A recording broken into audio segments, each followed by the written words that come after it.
Welcome to another episode of the Reimagined Energy Podcast, the Remix series. In this special edition, we're going through the archives to discuss how community engagement, Indigenous relations, and cleaner energy solutions are shaping the future of renewable energy. Stay tuned as we learn about the future of energy strategies and their impact on the path to net zero emissions.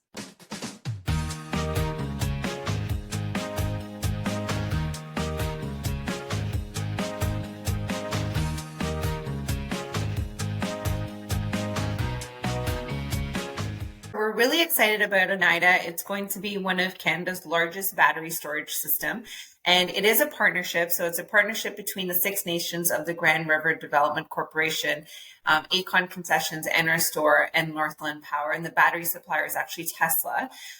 So Oneida project is going to be 250 megawatts, so 1,000 megawatts per hour energy storage facility. The largest, like I said, in Canada. The system is going to provide a reliable source of capacity and energy balancing services for Ontarians and will contribute to the decarbonization of the province's energy grid.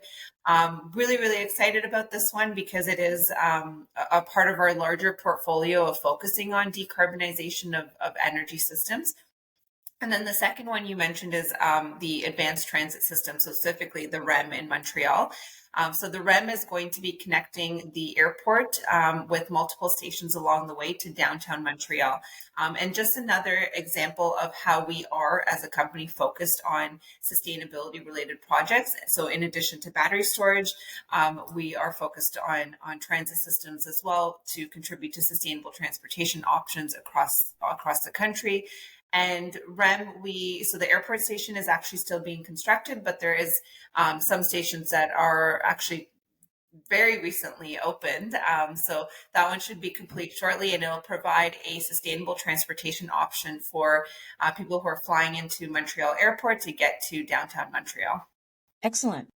You also focus on adopting zero emission equipment, and also piloting new technologies such as low carbon construction materials. So can you give me a couple of examples of how you're doing that?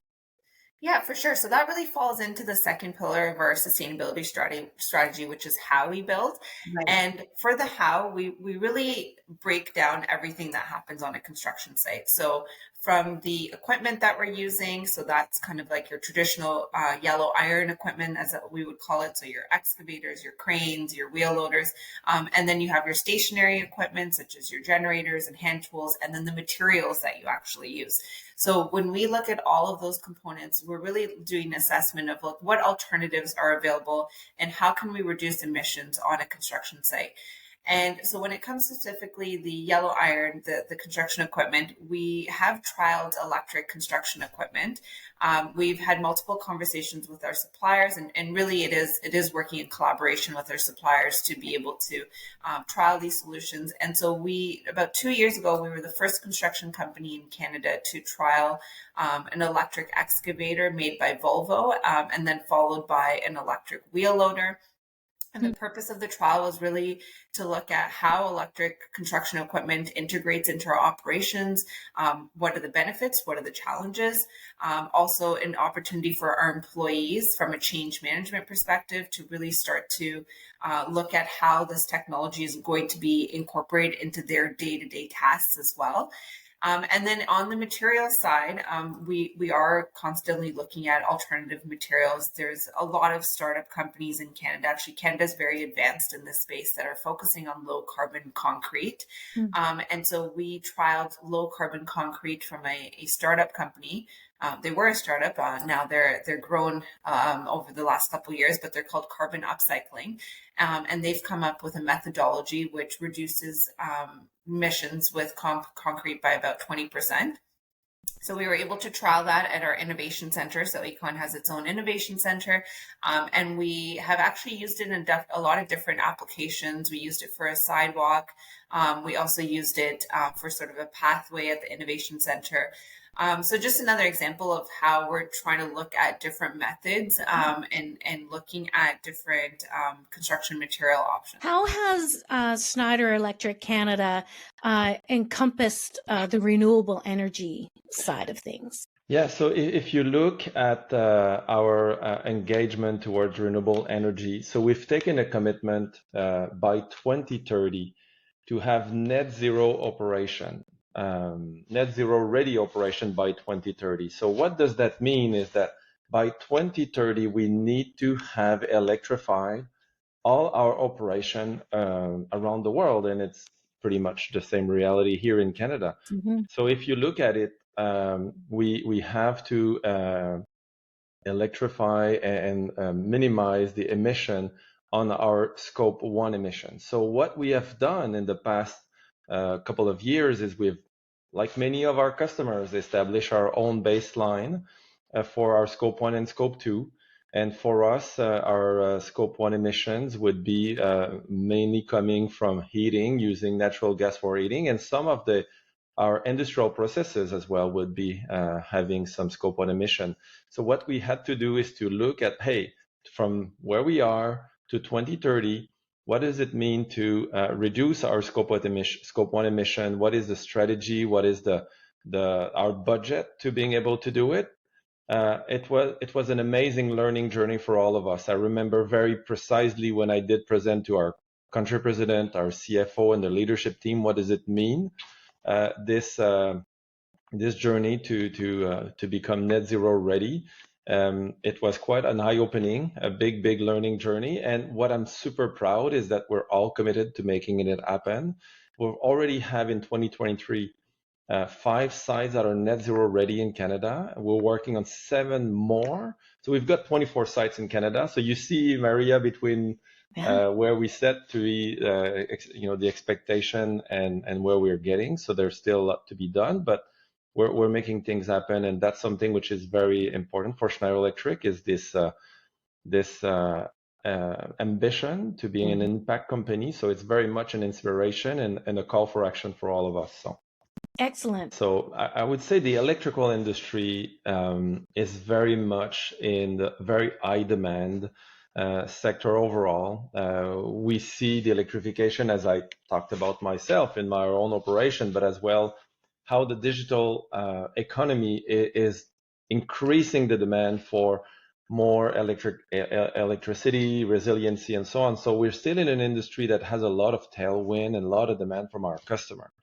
We've seen in some of the sectors some of the impact of the inflation because the cost of capital is higher. So for several of our customers, the decision to invest is being putting into a different cycle now. But we're very much confident in this industry.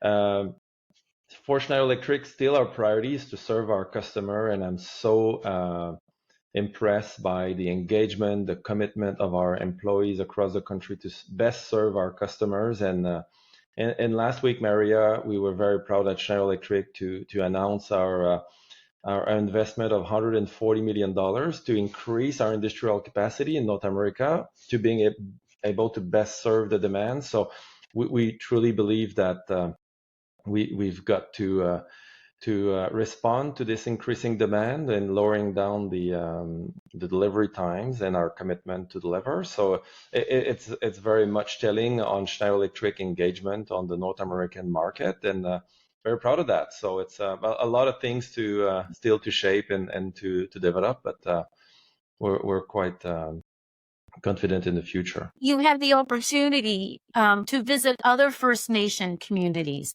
so you could learn from them, about their renewable energy projects. So which ones stood out the most to you?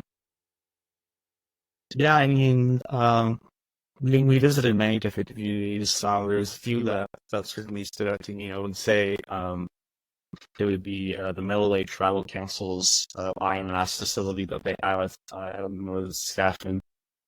They take all the byproducts of big pulp mill right there on site, and they create I believe 6 megawatts of renewable energy just from that biomass. And along that last We also went to see Vancouver, where they are using some of their sewage to actually heat pump. So they take a couple degrees off the raw sewage there. Have that in for, I think they only have a 3.3 megawatts heat pump line there now, but they are in the midst of installing 2 more of those to increase the capacity to 9.9 megawatts of heating into their grid there in Vancouver. And for me, just seeing these 2 different projects like that, I've seen many solar projects and projects, so a solar panel is a solar panel, and a wind turbine is a wind turbine, but to see these different projects first, really thinking out of the box and taking these products and getting some energy from that, it's really moving for me to see something like that, and it really makes you want to come back and think out of the box on where can you pull energy from that's not your obvious wind and solar, like what ways can we pull some energy out of. There's so many different opportunities in the energy mix for us to create energy, and really helpful last year when we're going to model some energy systems like that to add into our energy mix, because it's really going to take all different energies to really make this energy transition successful. There's a lot of the renewable energy systems are really reliant on the sun or reliant on the wind to be able to operate. But waste products are pretty constant. With the way that our capitalist society operates, they're always going to be fine. So if there's anything that we can do to capture some of that energy that was going to be lost regardless, then that's something that really inspires me to keep moving forward.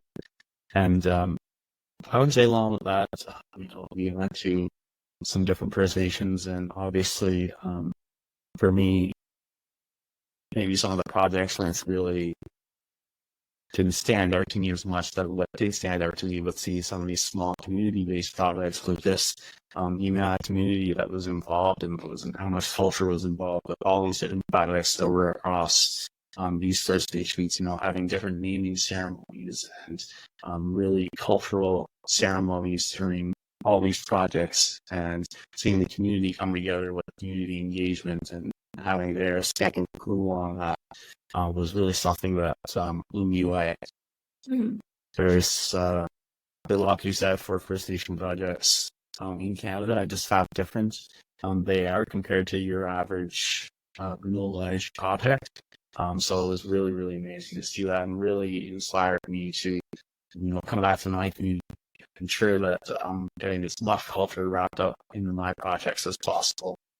And on the last note for that, I'll say something else that did blow me away was to see now set of struggles that women and Indigenous communities have in this energy transition. A lot of them are running diesel generators like year round. Some of them are using upwards 60 million liters diesel per year. Just to heat their communities and have a little bit of power. And, we have to cycle brownouts for different people in that power during this time, because they're almost only so much diesel, and especially whenever there's a storm or something that stops the power from getting up to the community. It just really puts into perspective, you say how far this energy transition is, but, some people have it harder in that transition. And even when it comes down to things like language, a lot of those small communities up north, they all are Inuit speakers, and they really don't even have any words for some of these renewable energy systems. So just for them to educate their community, they have to get translations that can make up new words to be able to get the community to even understand what this is, on top of the struggles of having power to all these renewable energy systems up there and having the capacity to operate that. So I really learned a lot as part of that program this summer, and I'm really excited to continue my work with the Indigenous Energy Organization as a mentor going forward. Absolutely. The First Nations people are stewards of this land. And, how does, in your opinion, the energy transition fit into this statement? But the energy transition really, it 100% falls into that. We got to steward to this land. We're trying to protect land, and the renewable energy as a whole and climate change really is the world pollutants to be able to protect this land. So I really feel like, the rest of the world starting to think like the First Nations, like we're stewards of this land and have them looking now. Also, a lot of these stewards of this land, and not to they do what they can to protect us there because they're really seeing the detrimental effects that us already has on this land. And, I feel that us as Indigenous communities can really we had a lot of knowledge that's built into our culture and a lot of takeaways that the Western world can really take from that. So I really feel that we are going to be at the forefront of this, and as stewards of this land, it's really, really super important for us to do all that we can. And I really believe that we're very well positioned as we move forward in this transition. And I don't ever the sad piece for a lot of the work that's being done in this country. Bioburn Pros, we're a biomass processing company, more on the wood and vegetative waste side of things. And what we do is we employ air curtain burner technology. And the technology itself, it reduces emissions, it reduces smoke being released in the atmosphere by way of the air curtain burner. And what it is, basically, it's high pressure air. It's being forced into the fire, which allows it to burn at extremely high temperatures, up to 1800 degrees Fahrenheit, which is, providing almost a complete combustion of the material.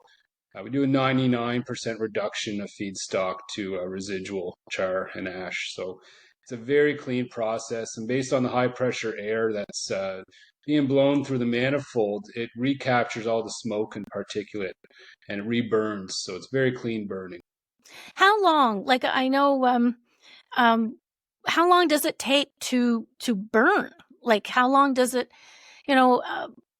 if you have, I guess, give me an example of how long it would take for things to burn down, I guess. Yeah, so one comparison we use for the technology is basically what you could burn in an open pit in a day is what we burn per hour. So anywhere from 7 to 9 tons an hour is what we're burning in our burn chamber. So it's quite a bit. We're doing anywhere 70 to 90 tons. If you get a really dry feedstock or some very brushy, quick burning materials, we can even see those average numbers go up quite a bit.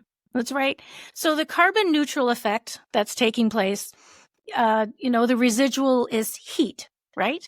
And I guess that's called bioenergy. So what I'm learning, can you tell us a little bit more about that?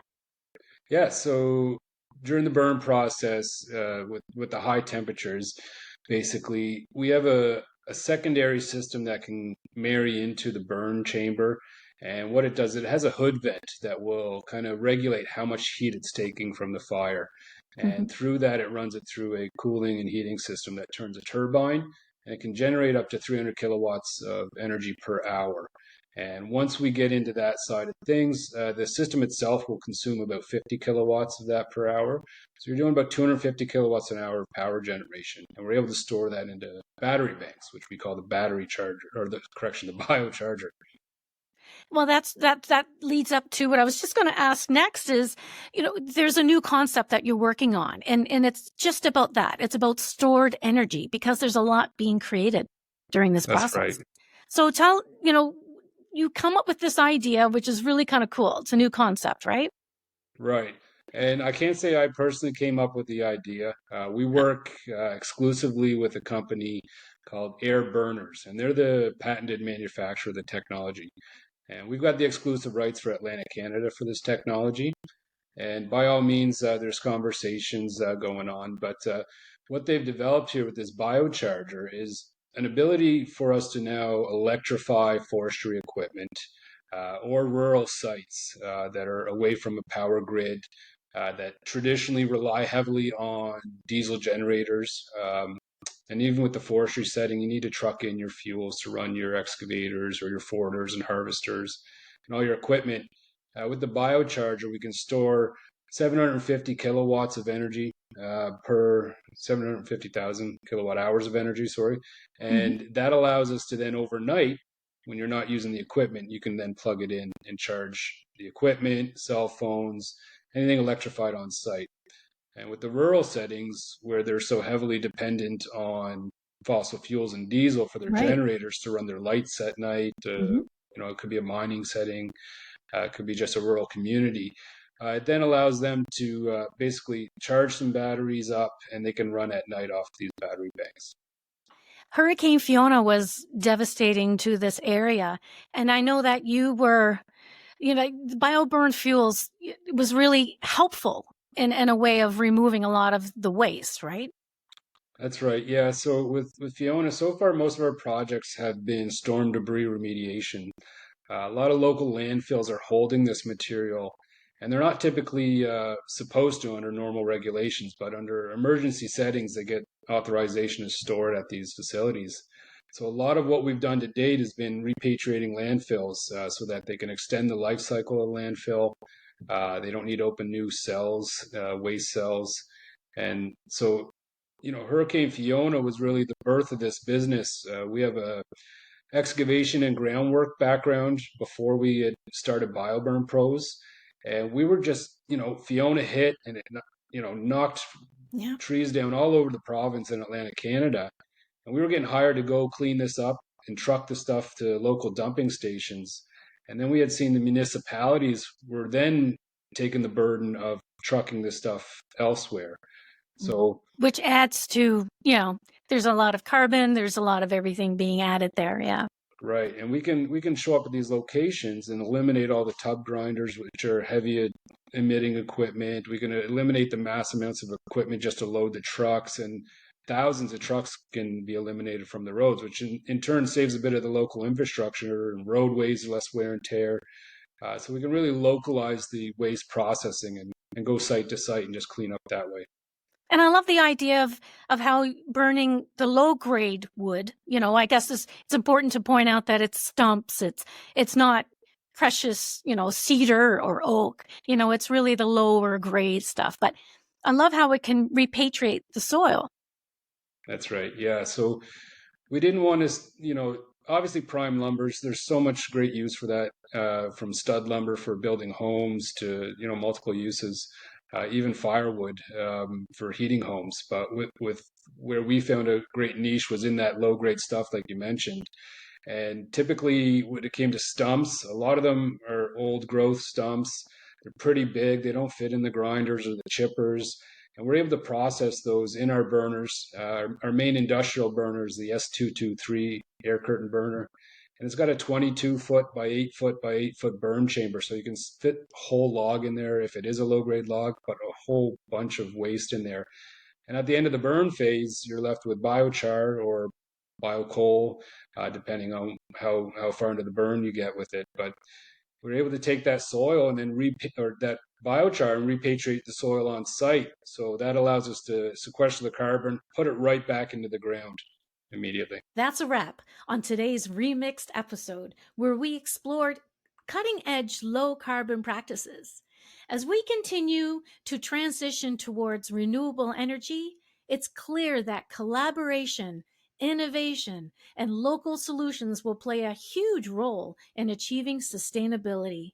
Join us next time as we continue to bring you the voices and visions that are reshaping our energy future.